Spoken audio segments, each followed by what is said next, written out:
Book 1, Chapter 7. Vishwamitra asks for Rama's help. Valmiki speaking. After the illustrious Vishwamitra had heard the unusually lengthy speech from the Lion among Kings, his hairs stood erect with joy. He said, "This speech is worthy of you, O best of kings on earth, and one descended from a royal race, and guided by sage Vasistha himself. Consider well, O king. Consider the deed which I have in mind, and support the cause of virtue."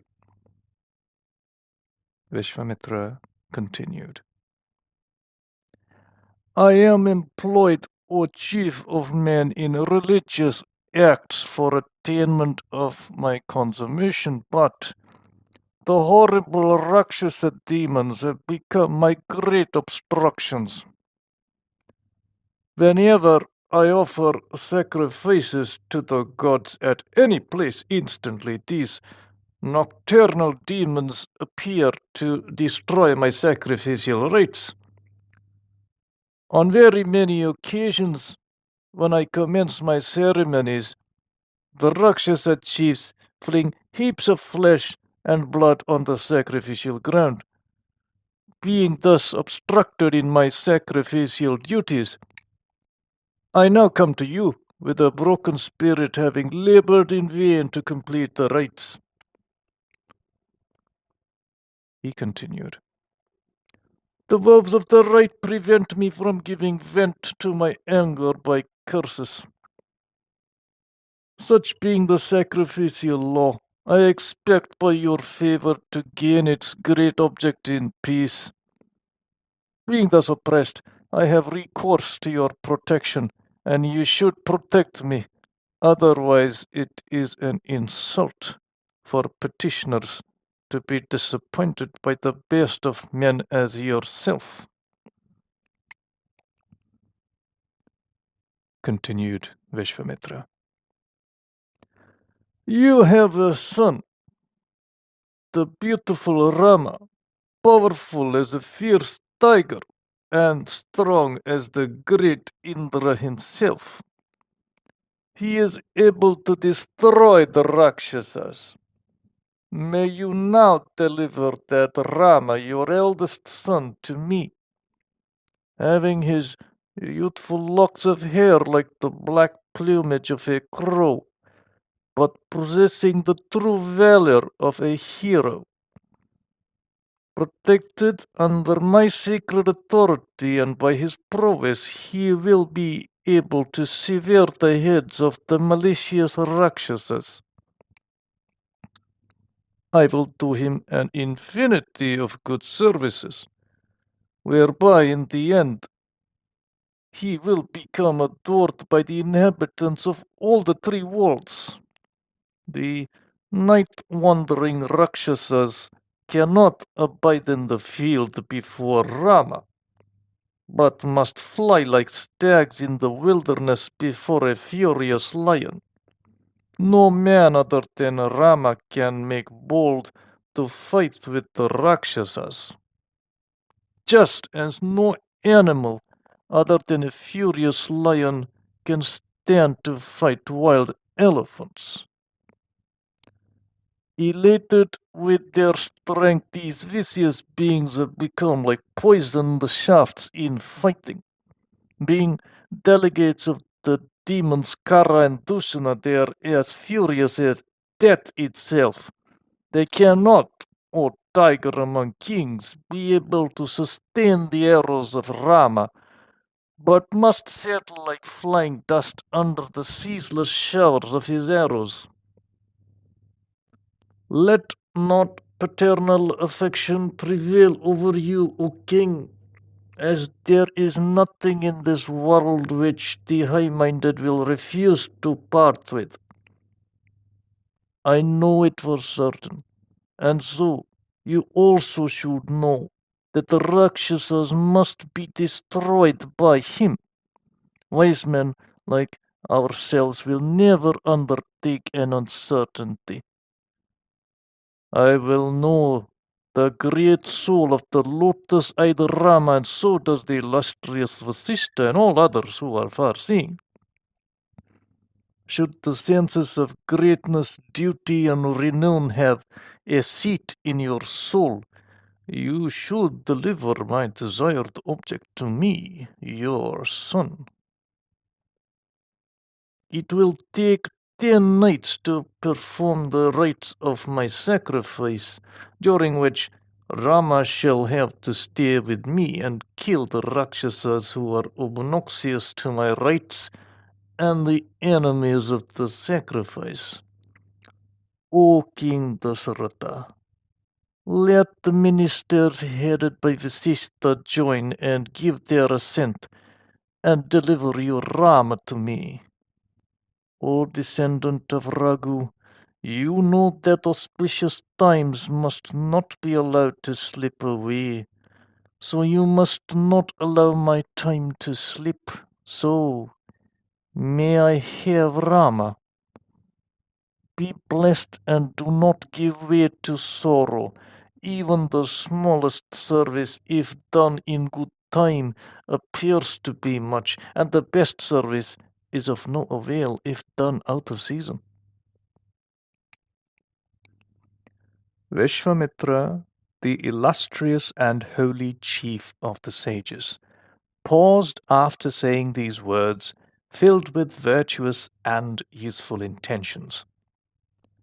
Hearing these words of the great sage, the magnanimous king held his silence for some time, with a view to prepare a fitting answer, because no man of sense is ever satisfied with talking unreasonably, either before others or to himself.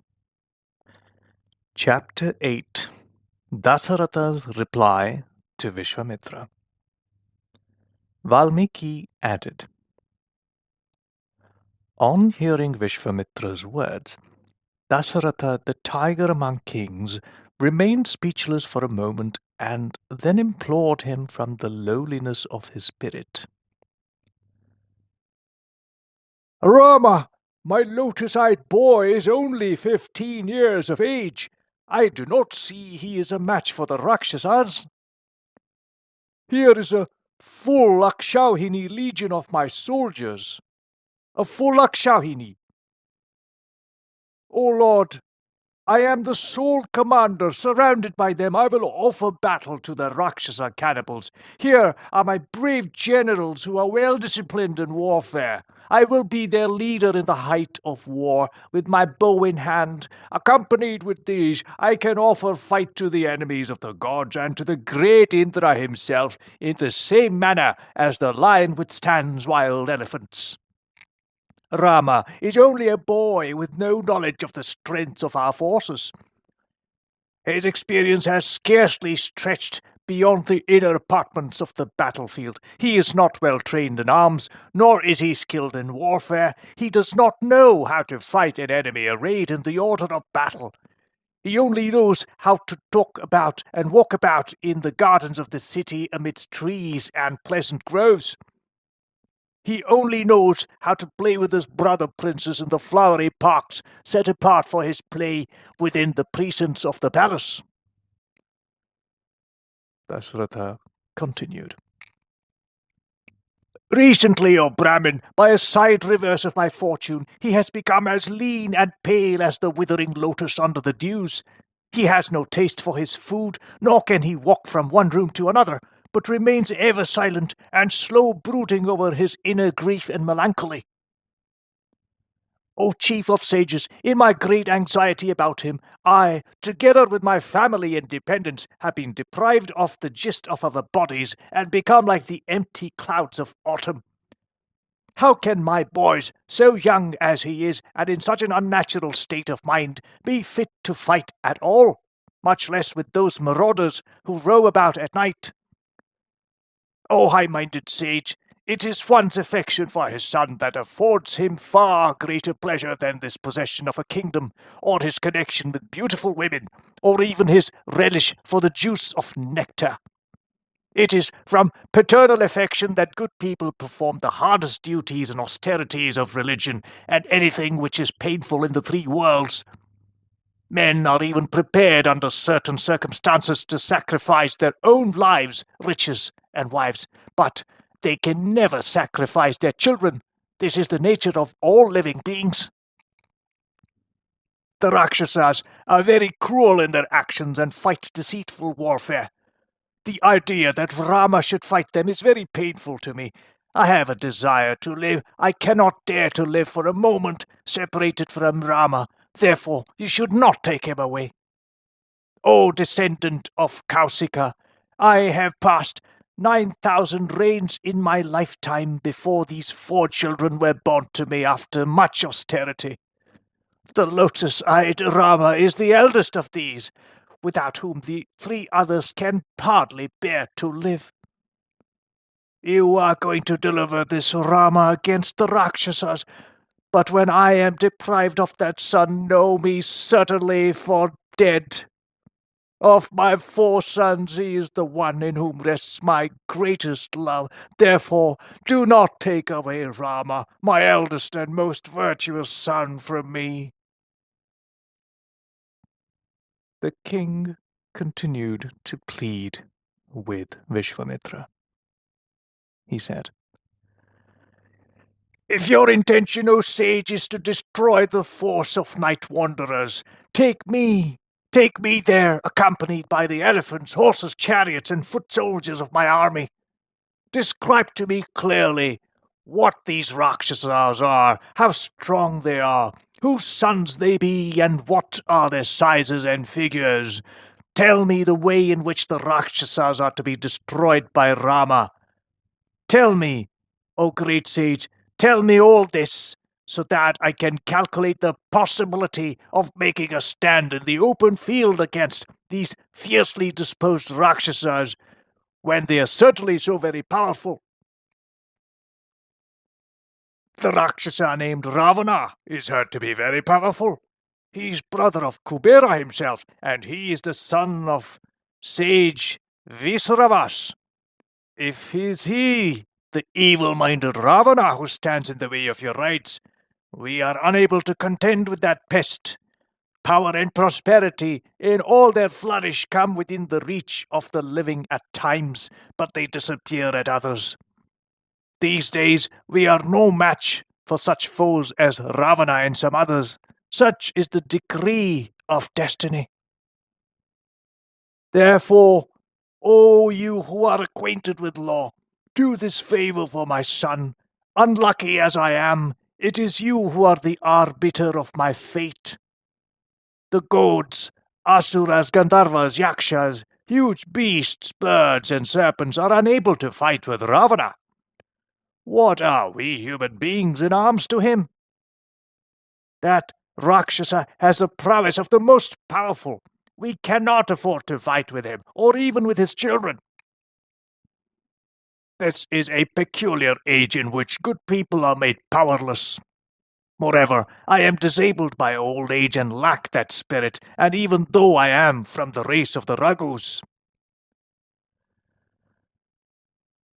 Dasharatha continued his plea.